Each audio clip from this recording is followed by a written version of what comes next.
Welcome to news అడ్డా. 5 సీట్లు ఇస్తారా, 1000 కోట్లు ఇస్తా? మాజీ మంత్రి బంపర్ ఆఫర్.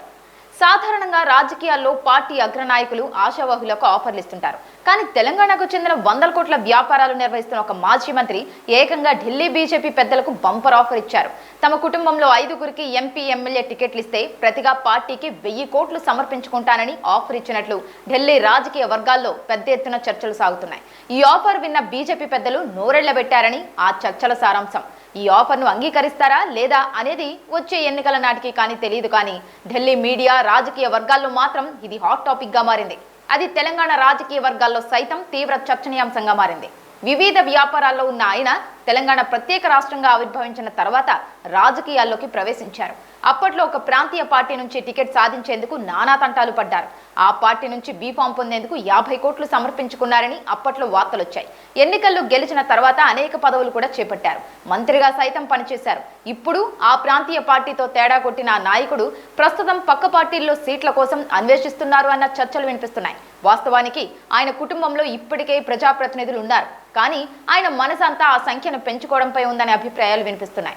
ఇప్పటికీ తను ప్రాతినిధ్యం వహిస్తున్న పార్టీ రాబోయే ఎన్నికలు గెలుస్తుందో లేదోనని డౌట్తో ఉన్న ఆయన ఒకవేళ గెలిచే పరిస్థితి ఉన్నా తన కుటుంబానికి సీట్లు పెరిగే అవకాశం లేదన్న ఆలోచనతో ఉన్నారని ఢిల్లీ మీడియా వర్గాలు కూడా చెబుతున్నాయి. ఇదే సమయంలో మరో ప్రాంతీయ పార్టీలో ఏకంగా అధ్యక్ష పదవి కోసమే ప్రయత్నాలు చేశారని మరో కథనం వినిపిస్తోంది. అక్కడి నుంచి కూడా సానుకూల స్పందన రాకపోవడంతో ఏకంగా జాతీయ పార్టీనే టార్గెట్ చేస్తున్నారని ఢిల్లీ మీడియా వర్గాల్లో బలంగా వినిపిస్తోంది. ఈ మధ్య ఢిల్లీ పెద్దలతో కూడా కుటుంబంతో సహా వెళ్లి కలిశారు. అయితే ఇందుకు ఎవరిని మధ్యవర్తులుగా పెట్టుకోకుండా నేరుగా కాంటాక్ట్ అయ్యారన్న వార్తలు బయటకు పొక్కుతున్నాయి. ఈ సందర్భంగానే తన మనసులో మాట విన్నవించుకున్న సదరు మాజీ మంత్రి తమ కుటుంబం నుంచి ప్రస్తుతం 2 ప్రజాప్రతినిధులుగా ఉన్నట్టు మరో 3కి కూడా రాబోయే ఎన్నికల్లో అవకాశం కల్పిస్తే ఎలక్టోరల్ బాండ్లు లేదా మరో రూపంలో పార్టీ ఫండ్గా 1000 కోట్లు ఇస్తానని బంపర్ ఆఫర్ ఇచ్చారని ఢిల్లీ వర్గాలు చెబుతున్నాయి. ఒకేసారి ఇంత ఆఫర్ ఇవ్వడంతో మౌనం మినహా ఎలాంటి స్పందన లేదని తెలుస్తోంది. సాధారణంగా పార్టీ అధినేతలు తమ శ్రేణులకు ఆఫర్లు ఇస్తుంటారని, కానీ ఇక్కడ ఎదురు ఆఫర్ అందిందని అంటున్నారు. వ్యాపారాలు, రాజకీయ నేపథ్యం ఉన్న కుటుంబంలో ప్రస్తుతం యజమానితో పాటు ఆయన అల్లుడు ప్రజాప్రతినిధులుగా ఉన్నారు.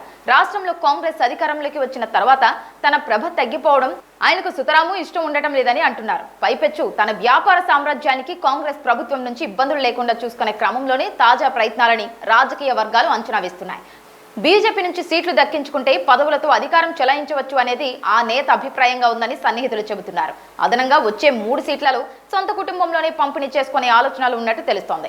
ఇక ఇంట్లో పెద్దావిడకు కూడా ఏదో ఒక కార్పొరేషన్ పదవి దక్కపోతుందా అని అనుచర వర్గాలు చర్చించుకుంటున్నాయి.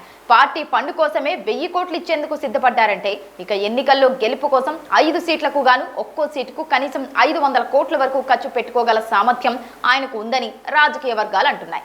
గత 2 ఎన్నికల్లో కూడా డబ్బులు విచ్చలవిడిగా వెదజల్లి విజయం సాధించాడని, మున్ముందు కూడా ఇదే రీతిన వెదజల్లుతారని ఆయన మనసు తెలిసిన వారు వ్యాఖ్యానిస్తున్నారు. గ్రేటర్ హైదరాబాద్ పరిధిలోని ఒక నియోజకవర్గం నుంచి బీజేపీ ఎంపీ ప్రాతినిధ్యం వహిస్తున్నారు. పార్టీలో ఉన్నత స్థానం కోసం ప్రయత్నించిన ఆయనకు అధిష్టానం నుంచి నిరాశ ఎదురైంది. ఆయనకు పదవి రాకుండా 2-3 సీనియర్లు అడ్డుపడటంతో తన భవిష్యత్ ఏంటనే దానిపై ఆయన ఇప్పటికే కొంత అంతర్మథనం చెందుతున్నారు. ఆయనపై స్థానికేతర ముద్ర వేసే కుట్రలు పార్టీలో మొదలయ్యాయనే వాదనలు కూడా ఉన్నాయి. ఇదే సావకాశంగా మాజీ మంత్రి 1000 కోట్ల ఆఫర్తో దిగారని చర్చించుకుంటున్నారు. తనకు కేటాయిస్తే గెలిపించుకు తీసుకువస్తానని ప్రస్తుత ఎంపీ స్థానికేతరుడు అంటూ ప్రచారం మొదలుపెట్టారు. రాజకీయ పార్టీలు సాధారణంగా సిట్టింగ్ ఎంపీని మార్చేందుకు సుముఖంగా ఉండవు. ఎలాంటి వివాదాలు లేనప్పుడు ప్రజాదరణ ఉన్న సమయంలో ఆయనకే మళ్లీ బీ ఫారం ఇచ్చేందుకే తొలి ఆలోచన చేస్తారు. ఇవన్నీ తెలిసి కూడా మాజీ మంత్రి పట్టు వదలని విక్రమార్కుడి మాదిరి ఢిల్లీలో లాబింగ్ మొదలుపెట్టారని ఢిల్లీ మీడియా వర్గాలు చెవులు కొరుక్కుంటున్నాయి. పార్టీ రాష్ట్ర చీఫ్ లేదా బీజేపీ కేంద్ర మంత్రికి కూడా పాత్ర లేకుండా ఈ వ్యవహారాన్ని నడిపిస్తున్నారని అనుకుంటున్నాయి. మొత్తానికి ఈ ఆఫర్ నిజమే అయితే అది మునిపెన్నడూ ఎవ్వరూ ఎవరికీ ఇవ్వనిదని రాజకీయ వర్గాలు వ్యాఖ్యానిస్తున్నాయి.